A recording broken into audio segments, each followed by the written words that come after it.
Media Vietnam menilai timnas Indonesia U23 bisa jadi lawan terberat Korea Selatan di kualifikasi Piala Asia. Keseimbangan skuad Garuda Muda disebut membuat mereka pantas jadi kandidat utama lolos ke putaran final.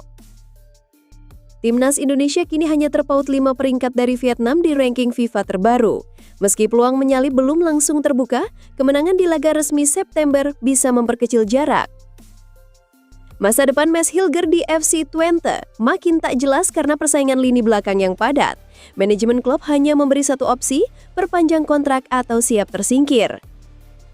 Calvin Verdang masuk radar Lille dengan tawaran resmi senilai 3 juta euro. Jika transfer terwujud, ia berpeluang tampil di Ligue 1 bersama Olivier Giroud. Rahmat Darmawan menilai kepindahan Tom Hai ke Persib Bandung akan mempermudah pemanggilan ke timnas. Bermain di Liga 1 juga membuat Hai lebih bugar dan cepat adaptasi saat isi timnas.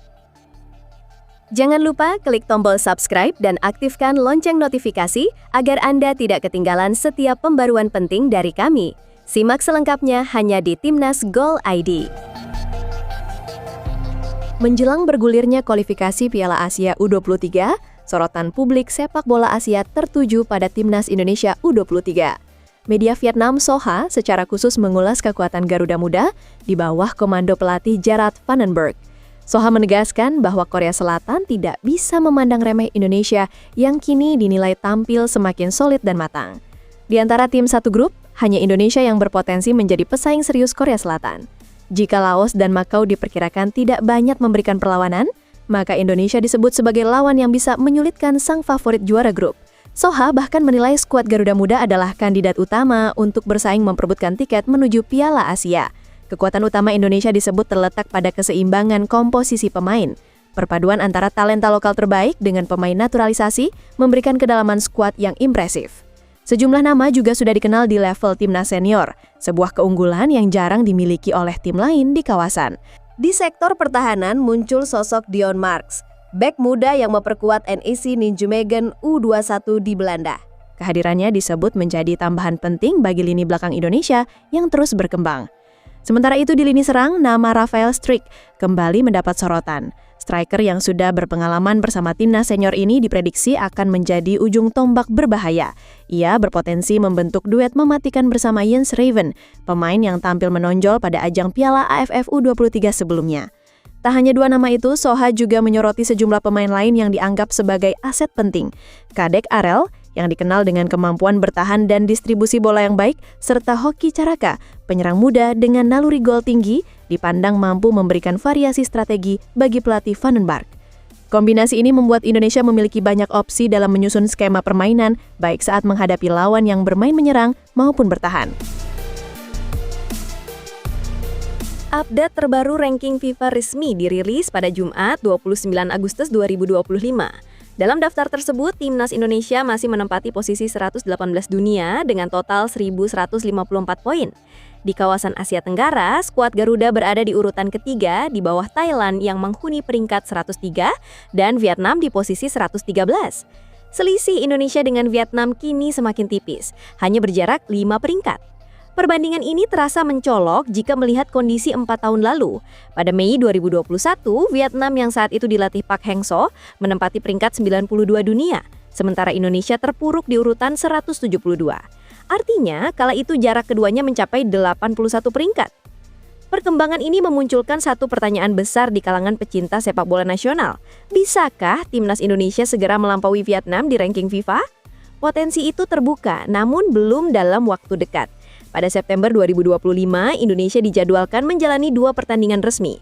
Pertama menghadapi Taiwan pada 5 September, kemudian melawan Lebanon 3 hari setelahnya. Karena masuk kalender resmi FIFA, kedua laga ini berpengaruh langsung terhadap perolehan poin Garuda. Sementara itu, Vietnam tidak memiliki agenda resmi di bulan yang sama. Tim berjuluk Golden Star Warriors hanya dijadwalkan melakoni laga uji coba menghadapi klub lokal. Pertandingan semacam ini tidak memberi tambahan poin sehingga posisi Vietnam praktis tidak akan berubah sepanjang September. Meski Indonesia memiliki kesempatan meraih poin tambahan, selisih dengan Vietnam masih sulit dikejar dalam waktu singkat. Jika berhasil meraih kemenangan di dua laga tersebut, perhitungan maksimal hanya akan menambah sekitar 8 hingga 9 poin. Sementara jarak yang harus dikejar dari Vietnam berada di kisaran 15 poin. Saat ini Vietnam mengoleksi total 1.169 poin. Dengan tambahan maksimal dari laga September, Indonesia belum bisa melampaui perolehan tersebut. Secara matematis, posisi Vietnam masih aman untuk sementara waktu.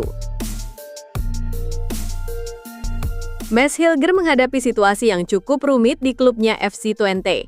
Kontrak sang pemain kini hampir habis, dan manajemen klub telah menetapkan syarat tegas jika Hilger masih ingin mengenakan seragam FC Twente. Direktur Teknik FC Twente menyampaikan bahwa satu-satunya jalan bagi Hilger untuk tetap bermain adalah dengan memperpanjang kontraknya. Ia menegaskan tidak ada opsi lain yang ditawarkan klub saat ini. Langkah itu menjadi solusi agar Hilger masih bisa berkontribusi, sekaligus memberi kesempatan baginya untuk pindah ke klub lain pada musim berikutnya. Jika dia ingin bermain lagi dan ikut berkontribusi, hanya ada satu solusi, yaitu memperpanjang kontraknya. Dengan begitu, mungkin tahun depan dia bisa pergi, ujar Strewer. Namun Strewer juga mengakui kondisi Hilger tidak mudah. Posisi bek tengah kini sudah cukup penuh setelah FC Twente mendatangkan Staff Lemkin dan Robin Proper. Kedatangan dua pemain baru itu membuat persaingan semakin ketat, sehingga peluang Hilger bermain menjadi terbatas. Dia sekarang berada dalam situasi sulit, karena kami sudah cukup memiliki bek tengah, jelas Strewer. Lebih lanjut, Strewer mengatakan klub sebenarnya bisa saja menunggu keputusan Hilger. Tetapi jika itu dilakukan, Twente beresiko tidak memiliki cukup pemain bertahan untuk memulai musim. Karena itulah, manajemen memilih lebih dulu mendatangkan bek baru, sembari menunggu Hilger menemukan klub lain yang bersedia menampungnya. Dengan situasi ini, masa depan Mads Hilger di FC Twente kian samar. Keputusan untuk memperpanjang kontrak menjadi kunci. Namun di sisi lain, persaingan di lini belakang membuat peluangnya untuk mendapatkan menit bermain tetap tidak mudah. Kini semuanya bergantung pada langkah yang akan diambil Hilger dalam waktu dekat. Calvin Verdonk tengah menjadi sorotan usai muncul kabar bahwa Lille resmi mengajukan tawaran untuk merekrutnya pada bursa transfer musim panas. Informasi ini dilaporkan ESPN Belanda, menyebut bahwa proposal resmi diajukan pada Selasa malam 26 Agustus 2025, tepat menjelang penutupan jendela transfer. Lille diketahui sudah melepas penawaran senilai 3 juta euro kepada NEC Nijmegen. Jika transfer ini terwujud, Verdonk berpeluang besar untuk satu tim dengan Olivier Giroud. Verdonk sendiri menjadi salah satu pemain penting di NEC Nijmegen. Sejak bergabung secara gratis dari Famalicão pada tahun 2022, ia langsung menjelma sebagai andalan di sektor pertahanan. Statusnya semakin kokoh setelah kepergian Sofian El Karawani pada tahun 2023 yang membuatnya menjadi pilihan utama di posisi bek kiri. Tak hanya ditempatkan sebagai bek sayap, Verdonk juga kerap diturunkan sebagai bek tengah dan bek kiri dalam formasi 3 pemain belakang. Hingga kini, pemain 28 tahun itu telah mencatatkan 164 pertandingan bersama NEC dengan torehan 8 gol dan 9 assist. Catatan tersebut menunjukkan kontribusi yang cukup stabil, baik dalam bertahan maupun mendukung serangan tim. Di level internasional, Verdonk juga memiliki rekam jejak yang cukup kuat bersama timnas Indonesia. Sejak memutuskan membela Garuda, ia sudah tampil sebanyak 10 kali. Kehadirannya menambah opsi di lini pertahanan sekaligus memperkuat kompetisi di skuad utama. Meskipun musim lalu Verdonk baru saja memperpanjang kontraknya dengan NEC hingga 2028, peluang hengkang tetap terbuka. Klub diyakini bisa saja melepasnya jika ada tawaran besar yang datang. Mengingat NEC tidak mengeluarkan biaya transfer saat pertama kali mendapatkannya dari Famalicão. Situasi ini membuat masa depan Verdonk menjadi salah satu topik menarik di penghujung bursa transfer musim panas Eropa. Rahmat Darmawan menilai kepindahan Tom Hey ke Persib Bandung bisa membawa dampak positif. Tidak hanya bagi klub barunya, tetapi juga untuk timnas Indonesia. Bermain di Indonesia justru akan membuat gelandang keturunan Belanda itu lebih siap saat bergabung dengan skuad Garuda. Selama ini persoalan klasik yang dihadapi timnas adalah keterbatasan waktu pemusatan latihan atau training camp. Dengan waktu persiapan yang sering hanya sekitar 4 hari, pemain tidak hanya harus fokus pada pertandingan, tetapi juga memulihkan kondisi fisik mereka. Kehadiran Tom Hey di Liga Indonesia dinilai bisa membantu mengatasi masalah tersebut.